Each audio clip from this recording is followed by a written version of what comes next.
اعوذ باللہ من الشیطان الرجیم بسم اللہ الرحمن الرحیم۔ شروع اللہ کے نام سے جو بہت مہربان اور نہایت رحم کرنے والا ہے۔ اردو کوائٹس کے محترم سامعین، السلام علیکم ورحمۃ اللہ وبرکاتہ۔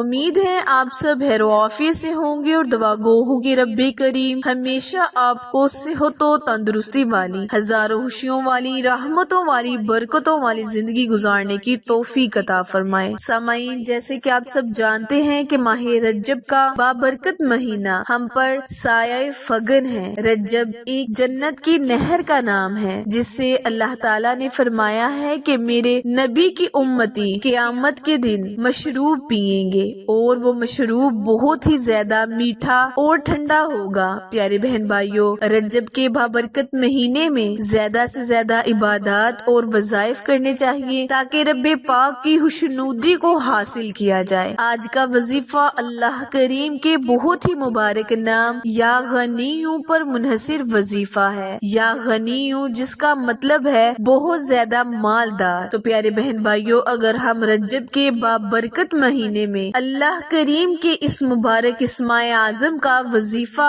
ورد کریں گے تو اللہ کریم ہمیں غنی فرما دے گا، ہمیں مالدار فرما دے گا۔ پیارے بہن بھائیوں، آپ سے وظیفہ شیئر کرنے سے پہلے گزارش ہے کہ جنہوں نے ابھی میرے چینل اردو کوائٹس ہسٹری کو لائک، شیئر اور سبسکرائب نہیں کیا، وہ جلدی سے میرے چینل کو لائک، شیئر اور سبسکرائب کریں تاکہ مزید نئے آنے والی ویڈیو کی اپڈیٹ آپ تک بر وقت آسانی سے پہنچتی رہے۔ جزاک اللہ۔ پیارے بہن بھائیوں، آپ نے اس وظیفے کو 8، 9 اور 10 رجب کے دن کرنا ہے۔ ان 3 دنوں میں آپ اللہ کریم کے اس اسماء اعظم کا کثرت کے ساتھ ورد کریں، انشاءاللہ اللہ پاک آپ کو غنی فرمائے گا، آپ کی تمام حاجات کو پورا کرے گا۔ پیارے بہن بھائیوں، اس کے علاوہ اللہ کریم نے فرمایا کہ جو کوئی رجب کے مہینے میں 7 روزے رکھے گا میں اس پر جنت کے 7 دروازے کھول دوں گا اور دوزخ کے 7 دروازے بند کر دوں گا۔ اسی لیے اس مہینے میں روزے اور نماز کی پابندی کریں اور شب معراج جیسے